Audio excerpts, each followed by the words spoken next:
ser wengi sliramu cumake sirmo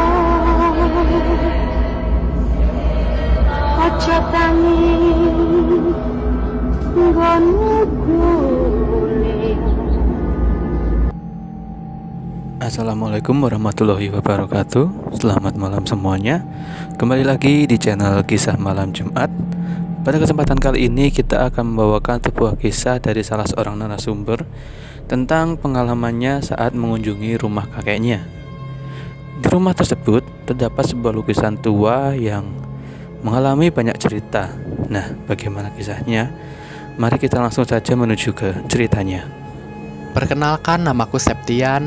Aku pada kesempatan hari ini akan menceritakan pengalaman misteri mengenai rumah kakekku. Aku sendiri merupakan siswa SMA kelas 12 yang bersekolah di salah satu sekolah negeri di Yogyakarta. Tapi kalau kini aku dan orang tua menetap di sana, sebenarnya itu kami berasal dari Wonoboso. Di Wonoboso itulah rumah kakekku berada. Rumah itu sampai saat ini masih mereka tempati. Suatu hari ketika sekolah libur 2 pekan pasca ujian akhir semester dan tahun baru, kami sekeluarga mudik menggunakan mobil pribadi milik ayahku. Aku, adik perempuanku yang masih sekolah SD, dan juga kedua orang tua pergi ke Wonoboso untuk mengunjungi rumah kakek. Ya, walau mudiknya tidak terlalu jauh, setidaknya kami tetap pulang ke kampung halaman ayahku. Rumah kakek berada di sebuah desa yang rata-rata penduduknya itu adalah petani. Suasana di sini itu masih asri karena dekat dengan pegunungan. Sesampainya di sana, kami berkecengkrama seperti biasa. Tak lupa juga menyapa para tetangga yang letaknya berada beberapa meter dari rumah kakek. Bisa dibilang jarak antar rumah agak berjauhan, sehingga ada lahan kosong di antara rumah-rumah di desa ini. Biasanya dipakai untuk menaruh kandang ayam ataupun kayu-kayu yang tidak terpakai. Terakhir kali aku kesini adalah setahun yang lalu. Ya, walaupun kesini kami tak akan lama-lama. Paling lama hanya sampai 3-4 hari. Kemudian kami kembali ke Yogyakarta. Ya, hanya untuk sekedar melihat kabar dan kondisi nenek dan juga kakek.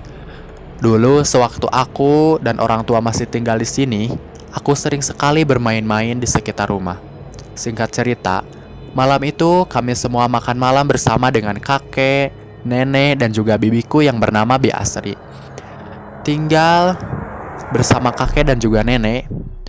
Nah, setelah sekitar setengah jam, kita di meja makan akhirnya selesai juga. Ibu dan Bu Asri mencuci piring di dapur, sementara kakek dan ayah mengobrol di teras rumah. Sedangkan aku sibuk dengan gadgetku. Ya, seperti biasa mengecek sosial media. Saat itu, nenek datang meminta tolong padaku.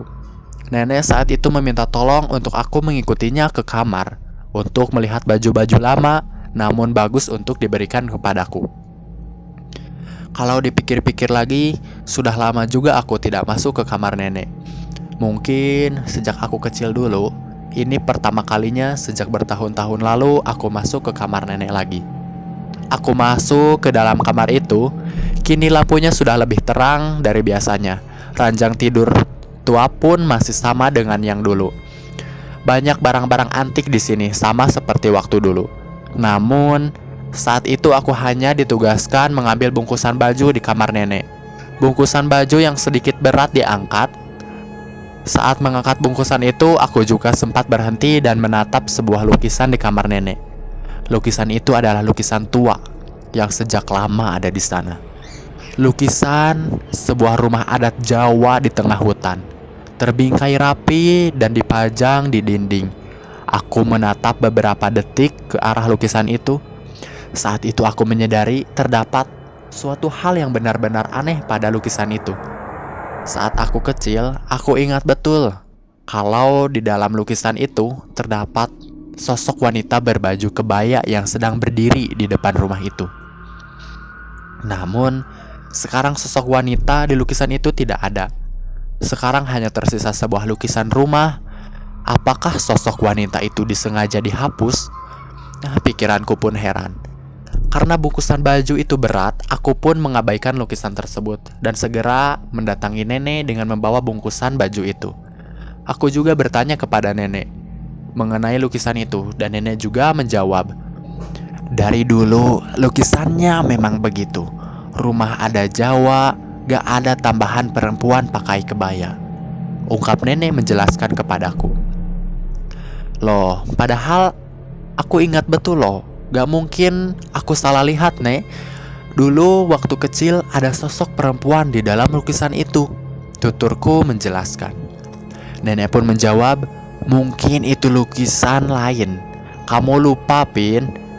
Nah, jawab nenek sambil membuka bungkusan berisi baju-baju itu. Aku pun menyingkirkan pikiran itu sejenak, walau sebenarnya aku masih penasaran.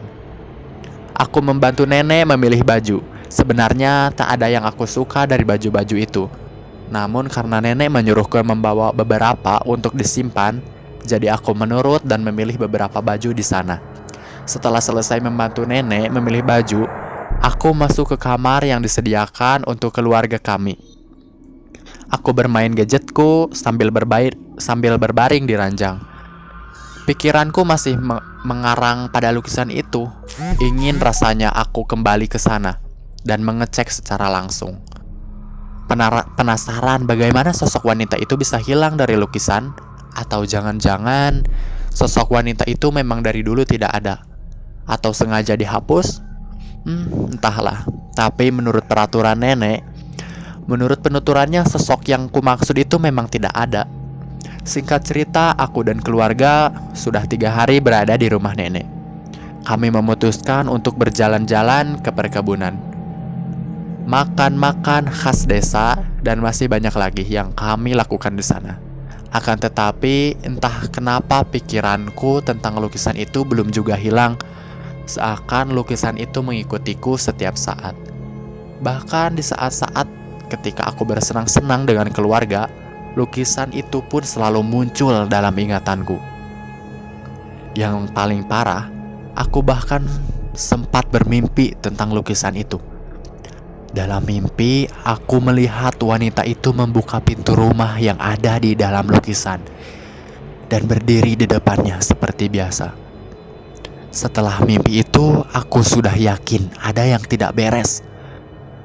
Karena merasa penasaran, aku diam-diam mengecek ke kamar nenek. Tapi tetap saja tidak ada apa-apa di lukisan itu selain rumah adat Jawa. Lagi-lagi, aku tak menemukan sosok wanita itu. Dalam penyelidikan itu, aku bahkan bertanya pada ibu dan ayah. Mereka juga bilang kalau di lukisan itu tidak ada wanita, hanya gambar rumah tua dengan adat khas Jawa.